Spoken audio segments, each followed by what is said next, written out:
Talvez por desígnio da natureza, talvez por adaptação às circunstâncias, cada espécie de animal tem uma dieta apropriada. Quando qualquer espécie se alimenta de algo diferente daquilo que é a sua dieta natural, ela sofre com problemas e desequilíbrios.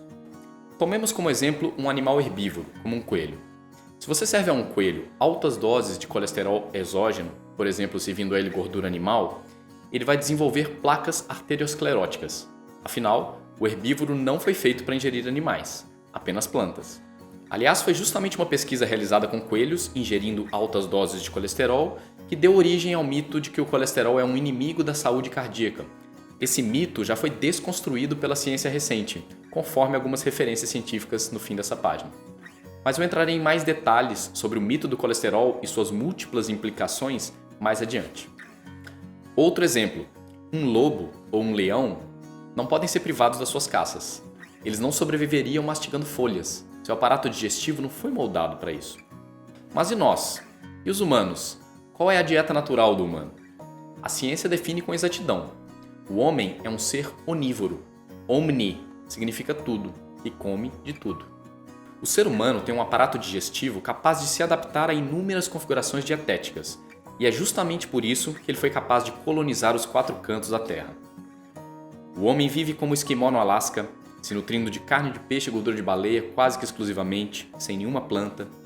O homem vive nas florestas, caçando, pescando e comendo plantas, raízes, cascas e frutos. O homem se adapta em maior ou menor grau à ingestão dos grãos, que passaram a ser consumidos em maior frequência e quantidade com o desenvolvimento da agricultura. O homem se adapta em menor ou maior grau à ingestão do leite de outros animais. O homem se adapta, ou melhor, sobrevive, até mesmo a uma dieta industrial moderna, até mesmo a um refrigerante. O homem se vira. Tudo que é vivo quer permanecer vivo, e não é diferente com o ser humano. O aparato humano tem uma programação inata poderosa, manifestar saúde. Ele se ajusta e se adapta da melhor maneira possível em cada circunstância. Mas é claro que ele prospera de verdade quando ele não tem que gastar os seus recursos para ficar o tempo todo lidando com intoxicações externas, e quando ele tem à sua disposição os recursos nutricionais de que necessita. Dito isso, para encontrar o que seria uma composição nutricional o mais próxima do natural possível para a estrutura humana, precisamos estudar um pouco daquilo que a natureza oferece em seus ambientes naturais originais, intocados pela civilização. Afinal, faz todo sentido que se a natureza permitiu o desenvolvimento da máquina humana, ela também disponibilizou ao seu redor o alimento ideal. Não faz o menor sentido que o homem precisasse ter desenvolvido a agricultura, depois ter aprendido a cultivar o trigo, transformado o trigo em macarrão, para finalmente ter acesso àquilo que é o seu alimento ideal. Não, o alimento ideal sempre esteve disponível, desde os primórdios da existência humana nesse planeta. Muitos pesquisadores afirmam que nossos corpos ainda são muito semelhantes aos dos nossos ancestrais, que eram nômades, caçadores e coletores. Por estimadas centenas de milhares de anos, a rotina diária de um ser humano girava em torno de procurar comida pela natureza.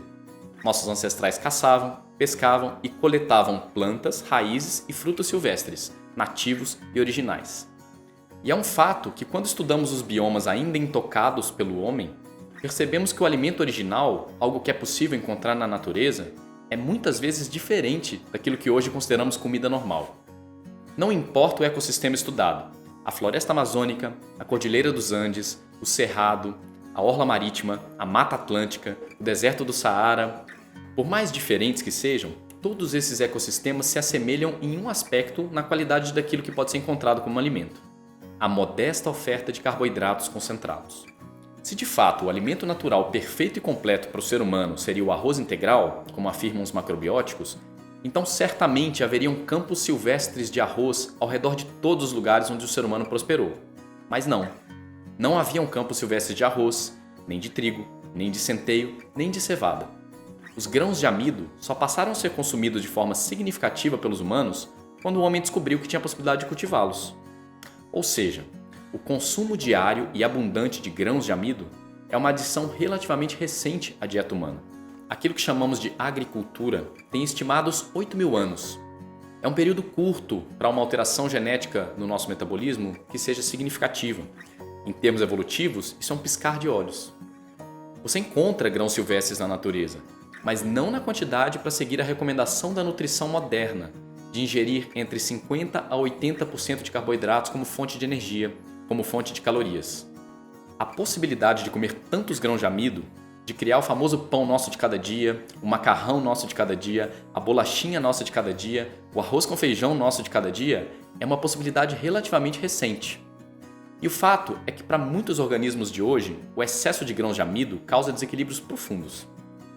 Há poucos anos foi lançado na língua portuguesa um livro excelente que eu recomendo para todo mundo que está estudando, porque ele é um conhecimento atual, profundo e corroborado por referências científicas, que é o livro Dieta da Mente e a sua sequência Amigos da Mente. É um livro incrível de um neurologista que também é nutricionista e faz uma associação da qualidade que você come com a qualidade como seu cérebro funciona.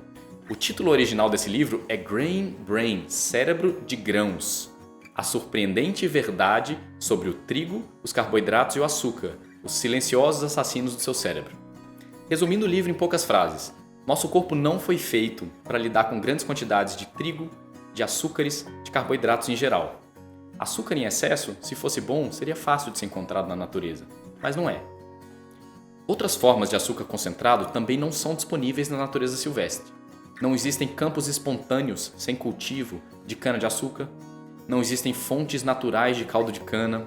O açúcar branco, tal como conhecemos, era uma iguaria rara e caríssima na antiguidade, servido por imperadores em açucareiros de ouro cravejados com pedras preciosas. Mas hoje você compra 1 quilo de açúcar por poucos reais. Acredito que eu nem preciso dizer que o excesso de açúcar, especialmente o adicionado nos alimentos e mais especialmente aquele super concentrado em bebidas e produtos industriais, é o principal responsável pela epidemia de obesidade, diabetes, síndrome metabólica, esteatose hepática e outros males modernos. Ah, mas e o doce das frutas? Sim, sempre fomos agraciados com frutos silvestres sazonais em diversos ecossistemas do nosso planeta.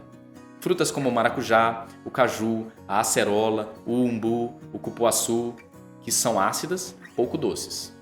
Ou o açaí, o abacate, o coco, as castanhas, as nozes, que são oleaginosos, não contêm açúcares ou carboidratos. As frutas modernas são modificações, hibridizações por seleção genética e cruzamento entre espécies. Tem a mão do homem, por exemplo, na melancia que encontramos no hortifruti. Você já viu uma melancia silvestre? Ela é pequena, tem apenas pequenos sulcos daquela parte avermelhada e doce. A maior parte é branca e sem açúcar. A maçã silvestre, chamada nos Estados Unidos de crab apple, é muito ácida, mais até do que a maçã verde. Rica em ácido málico, em ácido ursólico, em pectina e fibra, muito saudável, mas nada doce.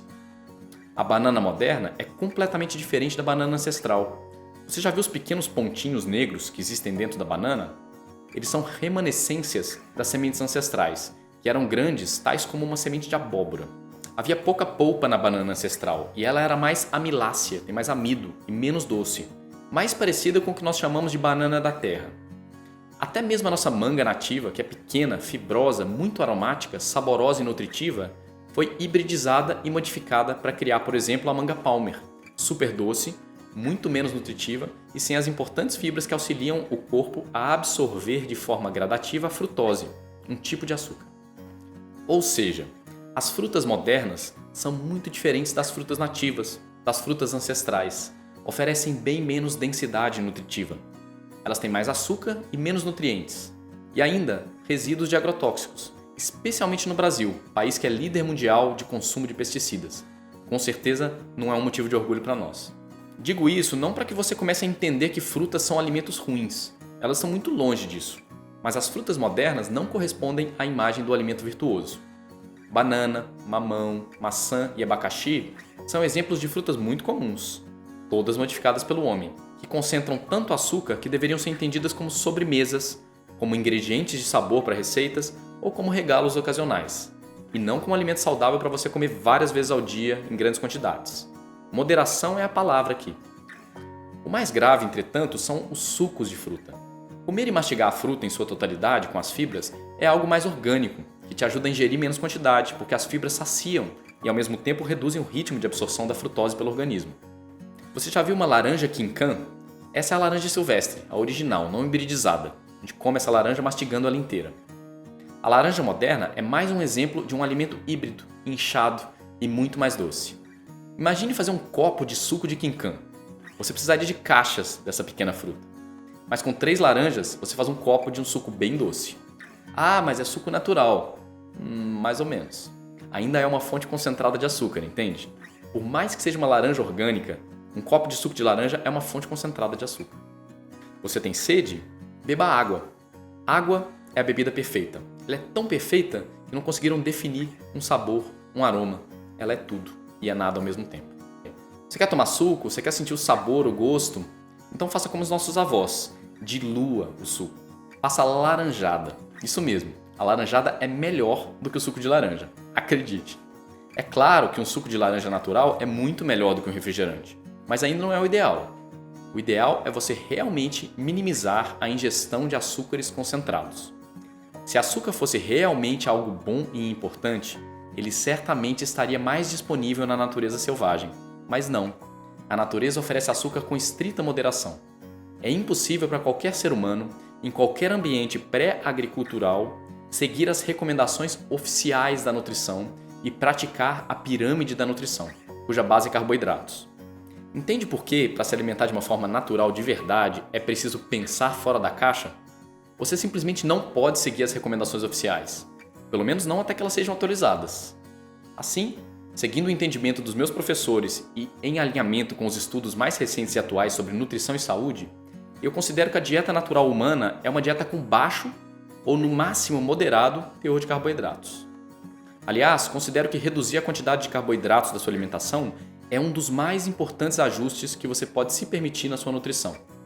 Comer fora da caixa e se alimentar em harmonia com a natureza não é basear sua nutrição em pão integral, macarrão sem glúten, granola multigrãos, arroz 7 cereais, sucrilhos, bolacha de arroz integral e suco de fruta, mesmo que orgânicos.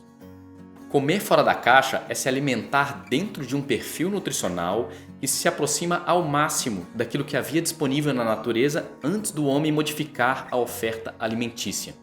Primeiro, através da agricultura, e depois, de forma mais intensa, através da industrialização. Na natureza silvestre e original desse planeta, os carboidratos existem, mas não com tanta abundância ou de forma tão concentrada quanto nas despensas, padarias, restaurantes e supermercados da era moderna.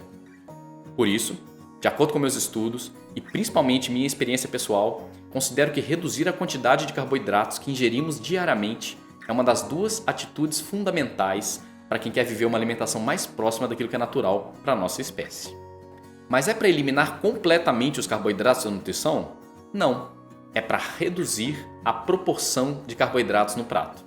É para ajustar os excessos que aprendemos a considerar o normal, por uma série de motivos que serão detalhados mais adiante. Acontece que o carboidrato é uma fonte de energia. E se você simplesmente reduz o carboidrato numa dieta na qual seu papel era de combustível primário, a principal fonte de energia do corpo, então você vai ficar com fome. E a ideia aqui não é você ficar com fome, não é você sofrer com uma transição de hábitos alimentares. A ideia é saciar as necessidades do corpo de uma tal forma que a transição ocorra da forma mais natural e indolor possível. Assim, o melhor caminho para realizar essa transição alimentar não é remover o carboidrato, mas substituí-lo. Se você tira uma fonte de energia, precisa adicionar outra fonte de energia. E aumentar a quantidade de gorduras naturais, como as do coco, do abacate, das castanhas, da oliva, dos oleaginosos, da gema do ovo, do peixe e de outros alimentos tradicionais que sempre estiveram por aí, é outra atitude fundamental para quem quer viver uma alimentação mais próxima daquilo que pode ser considerado natural para a nossa espécie. Reduzir carboidratos, aumentar gorduras. Exatamente o oposto do que nos foi ensinado por muito tempo. Mas não sou eu que estou inventando esse conhecimento.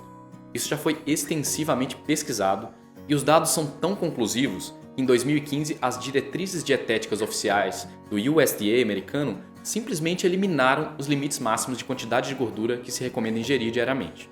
Isso mesmo, o mito que demoniza a gordura, em especial a saturada, foi desconstruído, conforme vimos no vídeo que também está disponível nessa página, Desconstruindo Mitos.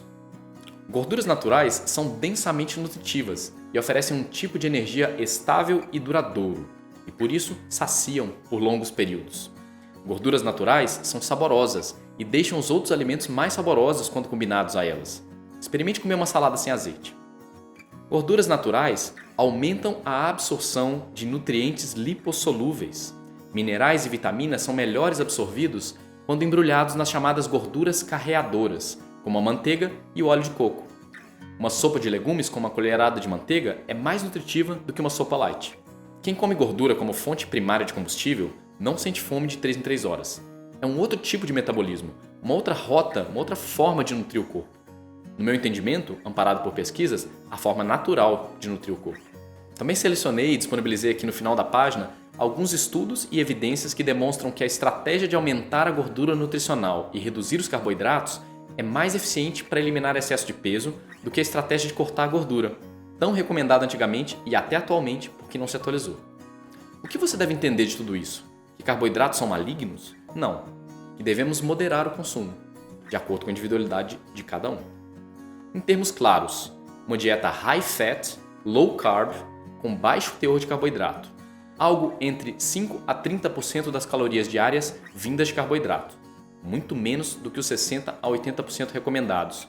E elevado teor de gordura natural, algo entre 50 a 70 até 80% das calorias diárias na forma de gorduras naturais. Os 2 livros digitais disponibilizados nessa semana explicam mais sobre isso, mas eu tenho uma aula especial sobre os macronutrientes, que detalha melhor os tipos de gordura, quais são as melhores, quais são as não adequadas e como usufruir delas no seu dia a dia. Então, resumindo bastante, uma dieta humana natural básica é composta de alimentos que, combinados, apresentam um perfil de nutrientes semelhantes ao que encontraríamos num meio ambiente silvestre. Os critérios se simplificam em baixo teor de açúcares e carboidratos concentrados, alto teor de gorduras naturais como fonte primordial de combustível para o corpo, proteína, material de síntese, em doses suficientes e moderadas. Alimentos com alta densidade nutritiva, ricos em minerais, vitaminas, enzimas, ômegas, antioxidantes e outros elementos essenciais à prosperidade nutricional do corpo. Alimento puro, com o mínimo de xenobióticos, resíduos de pesticidas, gorduras de plástico e outros elementos inconvenientes. Alto teor de fibras. Nossos ancestrais comiam até 200 gramas de fibra por dia. A média da ingestão do homem moderno, 3 gramas. Hidratação adequada. Estima-se que mais de 40% da população sofre de subidratação crônica. Se você não bebe água o suficiente, você fica cansado, seu sangue não circula tão bem, seu cérebro desidrata, seu corpo é 70% água, seu cérebro é 75% água. Beba água, mas beba água pura. Esses são os critérios essenciais qualitativos sobre a alimentação. Nada complexo e difícil de entender. Mas é algo impressionante perceber o quão diferente disso é a dieta moderna humana global. Na imagem que está na tela, temos um resumo do que o homem está comendo. 45% grãos, ou amido, 20% açúcar e gordura, nesse caso predominantemente a gordura industrializada, do pior tipo, 11% vegetais, dos quais 5% vegetais de amido, em especial batata, o vegetal mais consumido pelo ser humano é a batata frita, 3% legumes e verduras, 3% frutas, 8% laticínios e ovos, 9% carnes, das quais 1% é carne vermelha, e o restante correspondem a feijões e álcool. A pirâmide nutricional, que se ensina até hoje nas faculdades de nutrição, também demonstra o quão equivocada, do ponto de vista evolucionário, estão as recomendações oficiais. Modificamos a natureza, invertemos a lógica e, não por acaso, vivemos hoje uma epidemia onde mais de 1/3 da população mundial está obesa, mas mais da metade está acima do peso ideal. Mais de 1/3 da população sofre com diabetes do tipo 2, um tipo de diabetes que se desenvolve justamente pelo excesso do consumo de carboidratos. E mesmo assim, as recomendações das associações de combate à diabetes sugerem que o diabético faça uso de açúcar refinado regularmente, desde que ele tome sua insulina exógena regularmente. As populações indígenas não sofriam com diabetes até que passaram a ter acesso a pão, bolacha industrializada, refrigerante e outras coisas. Uma parcela significativa da população sofre com problemas digestivos, superdesenvolvimento de fungos sistêmicos como a candidíase, síndrome metabólica e até doenças neurológicas causadas justamente por essa recomendação antiquada de que devemos comer e beber açúcares e amidos como se não houvesse amanhã. Muita gente não viu, mas recentemente o JAMA, Journal of American Medicine Association, uma das mais respeitadas publicações científicas dos Estados Unidos, publicou uma análise de documentos internos da Sugar Research Foundation, Associação de Pesquisa sobre o Açúcar, que revela um escândalo. O resumo das descobertas nas palavras do jornal. Juntamente com outras análises recentes de documentos da indústria do açúcar, os nossos resultados sugerem que a indústria patrocinou um programa de pesquisa na década de 60 e 70 que com sucesso lançou dúvidas sobre os perigos da sacarose e demais açúcares, promovendo a gordura como culpado dietético para doenças cardíacas e outros males. Decididamente compreendemos que os comitês de formulação de políticas devem considerar dar menos peso para os estudos financiados pela indústria de alimentos. Eu não estou aqui para deliberar sobre os erros de interpretação da medicina, da indústria farmacêutica ou da indústria alimentícia, e muito menos para especular quais seriam as motivações que levam todas essas instituições a continuarem manipulando estudos e fazendo recomendações que vão contra estudos conclusivos e a simples lógica do senso comum. Eu não estou aqui para fazer críticas ou para condenar ninguém. Estou aqui para te propor um experimento simples e poderoso. Comer de forma natural, viver de forma saudável e plena. Fora da caixa, fora dos conceitos antiquados, ultrapassados e manipulados. Por onde começar? Existem vários caminhos e diferentes estratégias. Um excelente começo é restringir a ingestão de carboidratos por horário. Eu falo mais sobre isso no livro Ritual Matinal Extraordinário, que você pode baixar aqui nessa página. Para a maioria das pessoas, é mais fácil modificar quando se come do que o que se come. E eu proponho começarmos do mais fácil, implementando alguma versão do ritual matinal proposto que restringe a ingestão de carboidratos no período da manhã. Já conseguiu se estabilizar e ficar bem com a ausência de carboidratos no período da manhã? Excelente! O próximo passo agora é tentar minimizar os carboidratos no horário do almoço também. Um exemplo de almoço saudável: um arco-íris de legumes e verduras, compondo a maior parte do volume do prato ao invés do arroz, da massa ou da batata. Junto dos legumes, uma boa fonte de gordura. Pode ser um abacate temperado, azeite ou qualquer outra. E para complementar, uma fonte de proteína. Para os vegetarianos, um bom feijão, preparado da maneira certa, deixando de molho com antecedência e cozinhando com as especiarias que minimizam dificuldades digestivas. Para os onívoros, ovos, peixes selvagens, frango caipira orgânico da roça. Simples e fácil de praticar em qualquer lugar, seja em casa, seja no restaurante. É claro que em casa é muito mais fácil escolher a procedência e a qualidade dos ingredientes utilizados. Eu sempre prefiro comer em casa, por ser mais saudável e mais econômico. Mas se não for possível comer em casa na hora do almoço, escolha as melhores opções possíveis dentro dessa sugestão. Está difícil ficar sem carboidratos na hora do almoço? Vá aos poucos, não elimine. A participação do carboidrato em uma dieta saudável é como a de um ator que faz uma participação especial, e não a de um protagonista. Ele pode estar ali, mas não é a base da refeição. Moderação é a chave. Você pode reservar o fim da tarde ou o começo da noite para a ingestão dos seus carboidratos saudáveis. Isso mesmo, deixar os carboidratos para o período da noite é o melhor negócio, por incrível que pareça. Certamente você já ouviu a recomendação de não comer carboidratos depois das 18 horas. Mas acredito que nessa altura você já entendeu que muito do que aprendemos precisa ser desaprendido e reaprendido. Lembra do gráfico que mostra o ciclo infindável do consumo de carboidratos? Pois é, se você come carboidratos de manhã, vai ficar com vontade de comer carboidratos várias vezes ao longo do dia, pela criação do pico de insulina e do ciclo hormonal que isso cria no seu corpo. Mas comendo carboidrato à noite, você evita desencadear um efeito cascata, já que em breve vai dormir. Talvez você já tenha percebido que comer uma fonte concentrada de carboidrato na hora do almoço, como um risoto ou macarronada, é algo que reduz a eficiência do seu cérebro e até dá sono nas horas seguintes, exigindo que você tome um café para continuar a ser produtivo. Os mecanismos que explicam isso estão com maiores detalhes no material didático dessa semana, e com muito mais detalhes no livro que eu recomendei. É importante saber como usar conscientemente o mecanismo de ativação da insulina, algo que ocorre com intensidade quando você come um carboidrato concentrado. Um dos melhores momentos para ativar a insulina é depois de uma atividade física, porque o corpo vai aproveitar esse pico de insulina para aumento de massa muscular, para a construção do corpo, aproveitando melhor os benefícios do exercício.